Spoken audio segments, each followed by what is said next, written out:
What's up everyone, AJ on Day Trader Boomer Bust here with another recap video.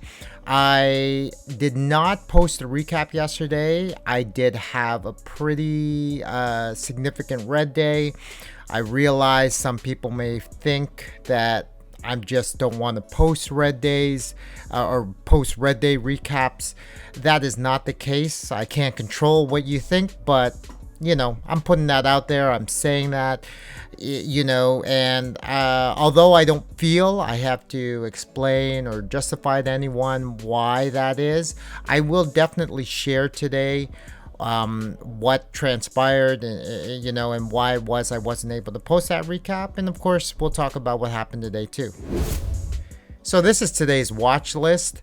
Lately, there's been a lot of good options to put both on the primary and the secondary watch list, simply because there's been a lot of earnings plays and also a lot of news that's affected the markets, which has made it has acted as catalyst and made there be a lot of stocks in play to be able to select from. Today, from this list, I traded INTC and PLTR and only took 2 trades today. So as I mentioned in the intro, before we talk about today's trades, let's take a look at yesterday. You can see I took 19 trades, as it tends to happen with me if I don't have a really good day and I, don't manage my psychology and kind of lose control trading a little bit. I do tend to overtrade, so I took just over a 4-hour loss in total yesterday. The reason I couldn't post recap was because, well, one, I'll just be honest, to post a recap right after having a really tough trading day, where again I'm also challenged with the emotional and psychology aspect. I don't want to jump in front of a camera at that time, because I don't think that it would be beneficial for anyone, and I wouldn't be putting the the best recap forward, at least as far as I'm concerned.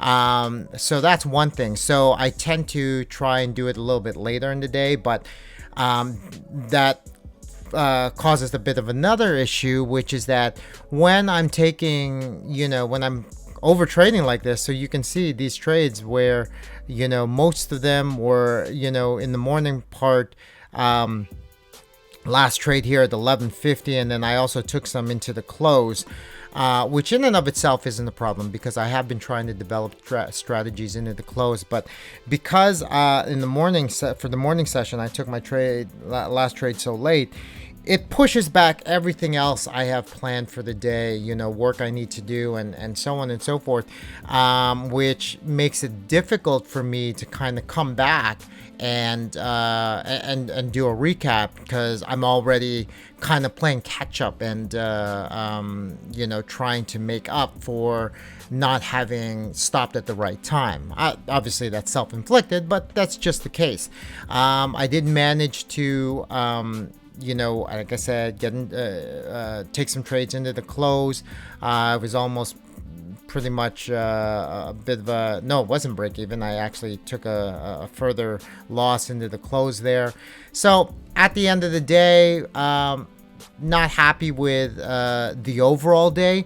Early, I actually had a good trade here on FSLY and was actually green for the day, which is another thing that kind of hurts, because I was green for the day about 1.6R and then ended up taking, I guess, like I said, this over 4R loss for the day. It is what it is, we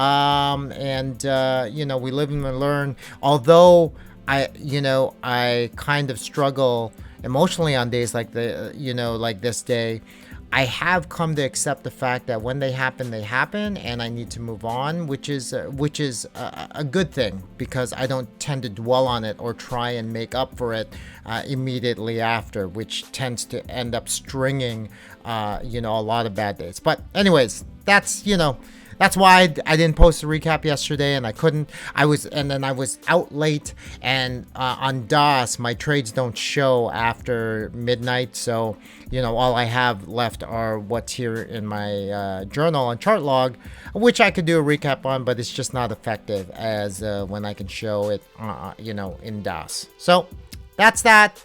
You know, take that for what it's worth. I just thought, you know, I'd share why it is I have a little bit of trouble putting a recap together on red days where it's like this. If it's a red day and I haven't overtraded, that's a different story. I have time. Like I said, at this one, I'm kind of doing quite early, as we'll see as I talk about the trades I took today.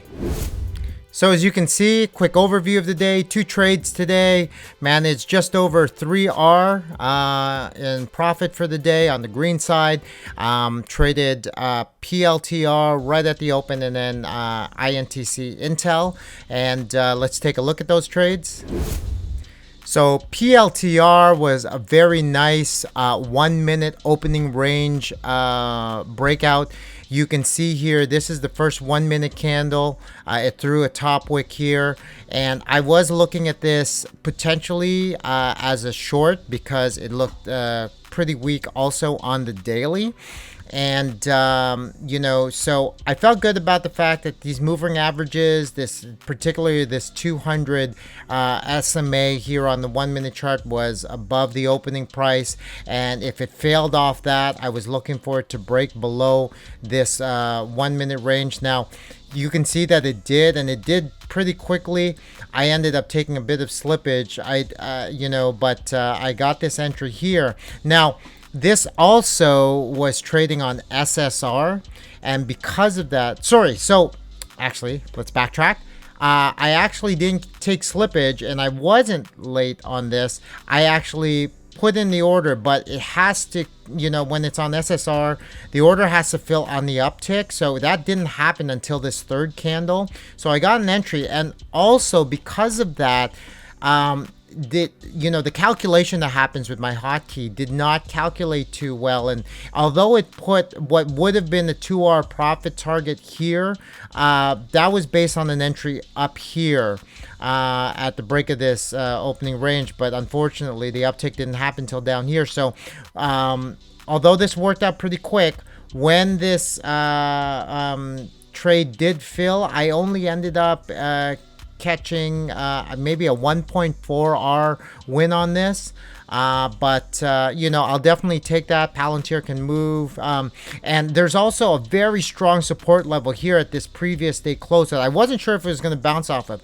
I did feel though that if it lost this level here, that it was really going to run. So let me move to the 5 minute chart, and you can see here on the 5 minute chart, it just look where it is. Right now it's trading, you know, we're at you know, 10:55, and look where it is. It just waterfall down, and it was painful to watch this because I was looking for you know, a pullback into these moving averages here on the 5 minute. I like to play a trend continuation on the 5 minute off of this 20 EMA, and had it pull back and touch that, particularly around this previous day close and also pre-market low, I would have taken another entry and then ridden this all the way down. But because it didn't come back, I didn't have a trade book play, and I was trying to be pretty conservative today. It's Friday, going into a long weekend, no trading on Monday, and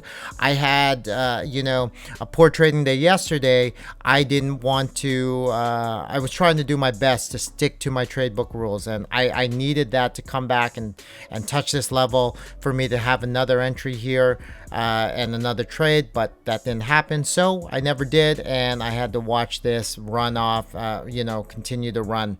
It was unfortunate, but it was nice to start the day off green.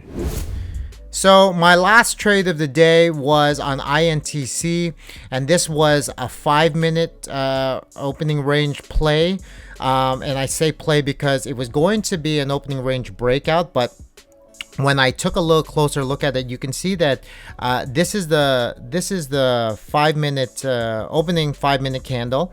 It's set a high over here and a low over here. So if it was going to be, you know, you can see it was red and then it was a green candle here, and I thought, okay, maybe it could be an opening range up. But you can see that in the pre-market it consolidated at this level, and then it threw this upside down hammer here just before the open. So when I saw that, it didn't seem to have a lot of enthusiasm to break what was high of day at the time, and still is now. I thought, okay, you know what, this could potentially be a short off of the high of the 5-minute opening range. So let's quickly, that became my thesis for this particular play. So let's look at the 1-minute chart. And when you look at the 1-minute chart here, so this is what the high of day was.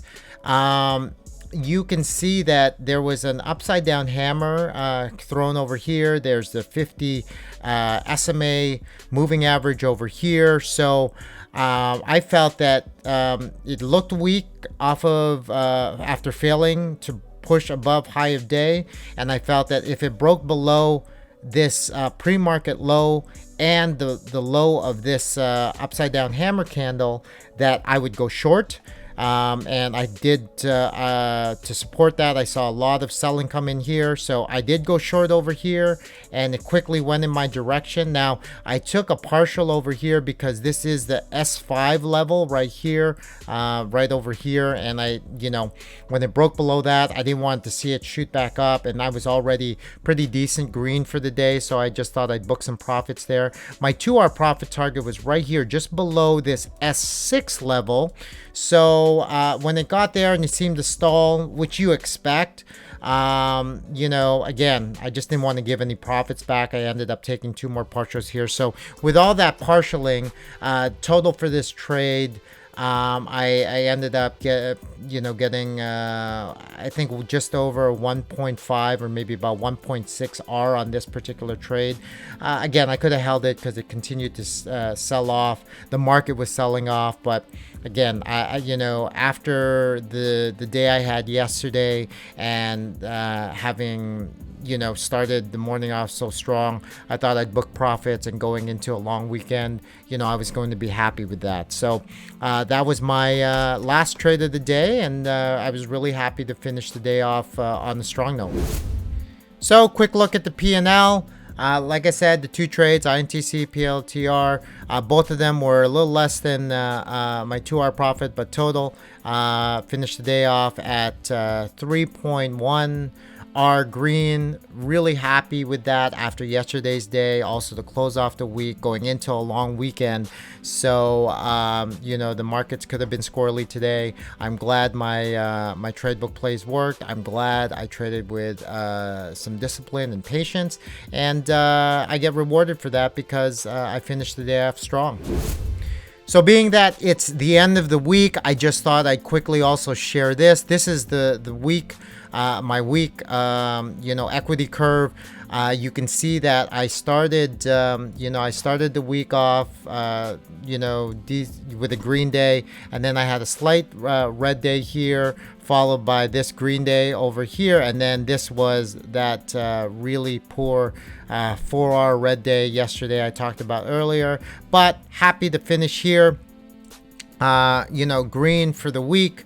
And, you know, I'll take that right now. Right now, I'm just really looking to continue the consistency. I had a pretty slow start to the 2022. So right now, I just want to kind of grind, you know, a steady equity curve moving in the right direction. And that's my goal. So anyways, thanks so much for tuning in. And, you know, that's another trading week in the books. I hope you enjoyed that. I hope you have a great long weekend. There is no, the markets are closed. The US markets are closed on Monday. So have a great long weekend, and we will see you in the next recap on Tuesday. So anyways, this is AJ on Day Trader Boomer Bust signing out. Cheers.